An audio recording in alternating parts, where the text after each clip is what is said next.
What is up, Gunplum modelers? This is Strider Prime bringing you another edition of Gundam Models. Today I'm going to build the Aile Strike Gundam from the Gundam Seed Destiny. As you can see here, this box is the Real Grade Excitement Embodied Kit, 144 scale. Today I'm going to build it and show off all the cool things that's on this kit. But obviously I have a special guest here today to help me out look at this kit. Say hello.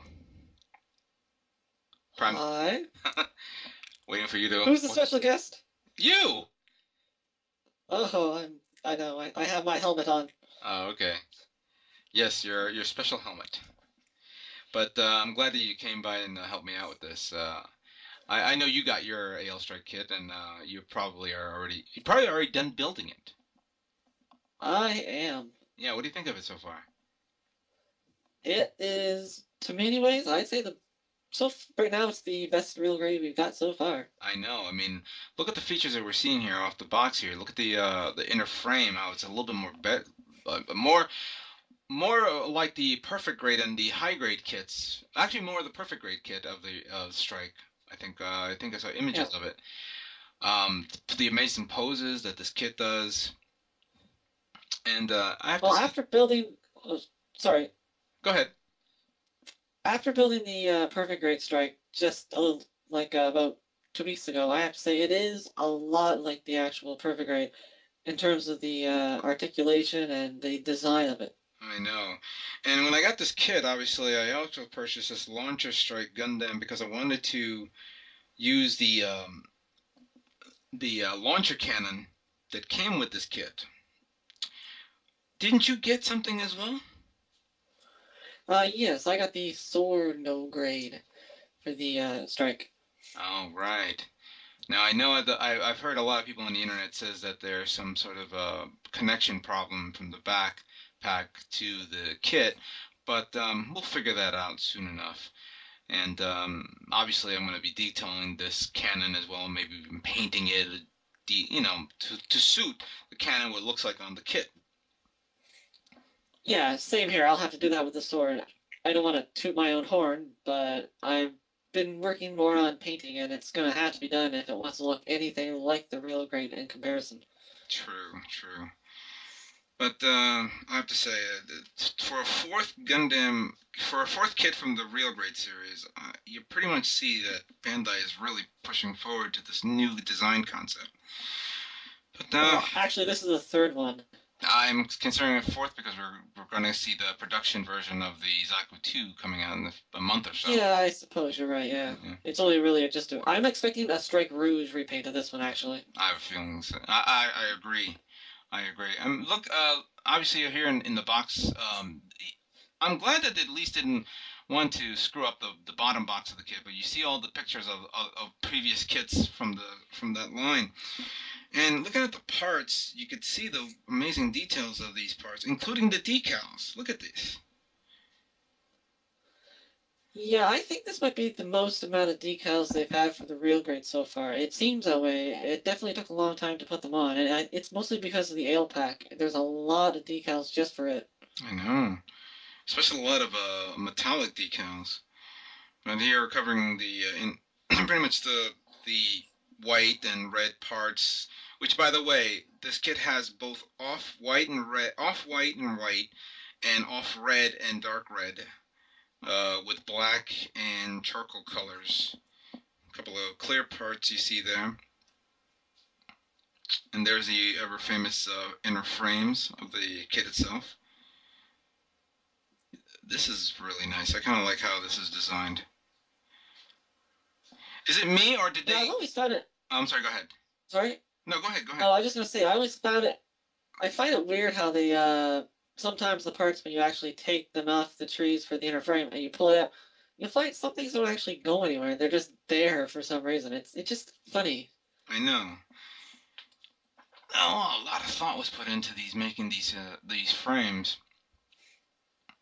Here's the other tray of all the white parts here, and the charcoal parts. I see portions of the beam rifle, and the last white parts and charcoal parts for this kit as well. I have to say, a lot of parts for a 144 scale kit. It's unlike it's pretty much. I would probably consider it as a master grade 1.5 version, but reduced in size. Yeah, I guess so. That makes sense. I think in a way it's even better than a Master Grade, because when was the last time you saw a Master Grade with two-tone colors? That's true. I think now Bandai's going to probably have to make a 2.5 version just to put two-tone colors on their future kits. Indeed, here I'm showing off the manual of the kit, and pretty much it begins from the feet up. So you go from feet to legs, legs to waist unit, then the arm unit, followed by the completion of the arm unit, the body, and partial assembly right there. Then you want to build the head, followed by the weapons build. Let's see, the next page covers the completion of the weapons build and placement, and of course the final two pages is the building of the striker pack and final assembly, and of course decal placement, which I haven't started yet, but we will get to that soon enough. Oh yeah, you're right. Look at all those decals on that Aile Strike pack. Yeah, have fun with that. I know, I mean, it looks great when it's done. It's just it takes so long to do. It's very time consuming, and you have to be so careful with losing these. I know. All right, so here I'm going to begin the building of the feet of the strike, and I found a few little things that looks like we need to cover because I know it's a snap fit kit, but not everything's all snap fit, and I'll cover that in a moment. Right now we're looking at one of the feet, and very, very intricate design on the feet. Um, First up, I have to prepare putting the thruster peg in the bottom, which is the only detailed part, charcoal detail part under the kit. I guess people, if anybody was going to paint this, they would probably like to paint that as a silver or a metallic color just to represent the thrusters. Come on, focus. Well, since you've already got so many decals that are silver, you might as well have a little bit more silver, right? That's true. Now, this is the part I wanted to talk about. The foot, the front part of the foot. Now, when I saw this and began feeling how it looks, I said to myself, you know what? That gap is going to open up after so many times. I'm going to either, position it or open it, and it's going to slowly open its way up. It looks like it's snug, but during time, give it time, it's going to pop open. So I decided to do the right thing. The modeler thing would be to glue it in strategic parts of the foot. That way, it doesn't. It will not pop out, ever again.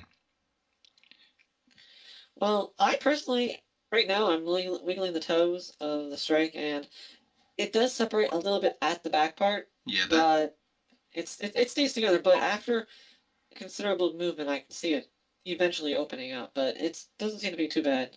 you really got to future-proof your kid sometimes, and a little. I mean, a little glue is necessary these days. Not a lot of glue, just enough to give it that extra sealant, you could say.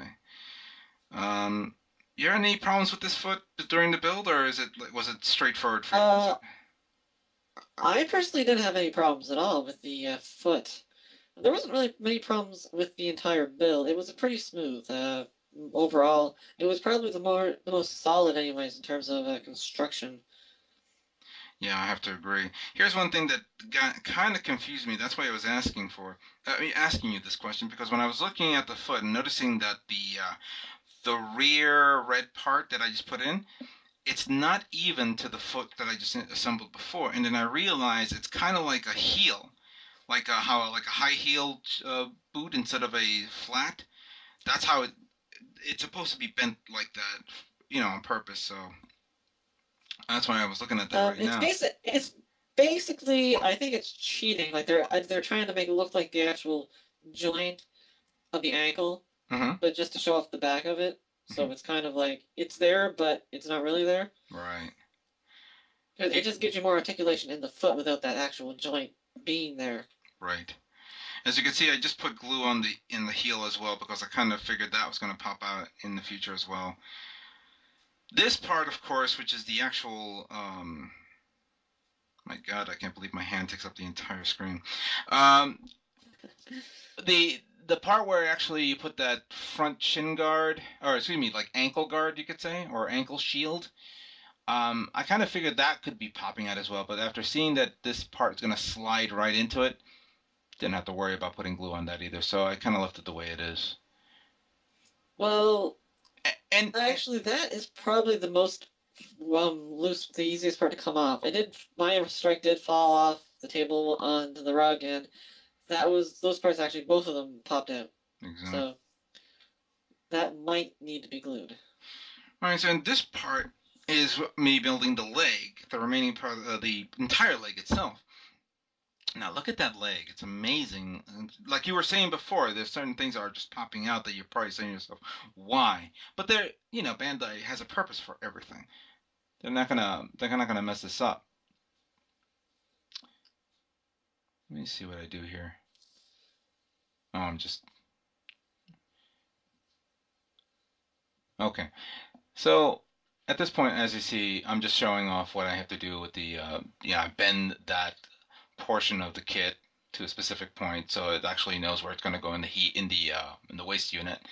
And these are one of the hydraulic parts that you snap in, and then of course it will open and close as it's flexing the leg. Um, no, I think I remembered in the 1.5 version of the Master Grade Gundam, um, the leg had two parts, two hydraulic parts. I'm surprised they didn't do that on this kit, but maybe because of the size and limitation of the kit, they probably couldn't do that. Well, I think it's also that you really won't see it anyways. Hmm. So I'm thinking if you can't really tell, I think it's just easier for them since it is such a small kit to work with. Right. Just portion, filling in the remaining portion of the thigh or inner thigh, you could say. And this one I ran into a bit of an issue, and I don't know if you did. These parts that I just pulled out, one is different from the other, so you got to be very careful because if you don't put it correctly, it's not going to allow a specific part around the knee, and I'm gonna show it to you in a few moments. It's gonna come up soon. Because I had a bit of a problem trying to slide some parts in, and I realized, okay, something's wrong here, and then I had to remove it and put in the correct ones.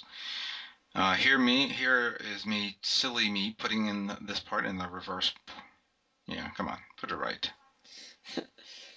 You see, this is why it's easier for me to do it because having just built the perfect grade, I remembered parts that were actually articulate in that one, and looking at this one, some of the parts are actually still there and they're separate. I They may know. not move, but they actually have them there. Hmm. So I remember it, and so that's kind of helped me build the real grade. Yeah, but you have a ton of the same ale strike. Well, I have the super deformed, the 1-144 high grade, the real grade obviously, and the perfect grade, and the no grade, and the master grade. So yeah, I do. Yeah, you see?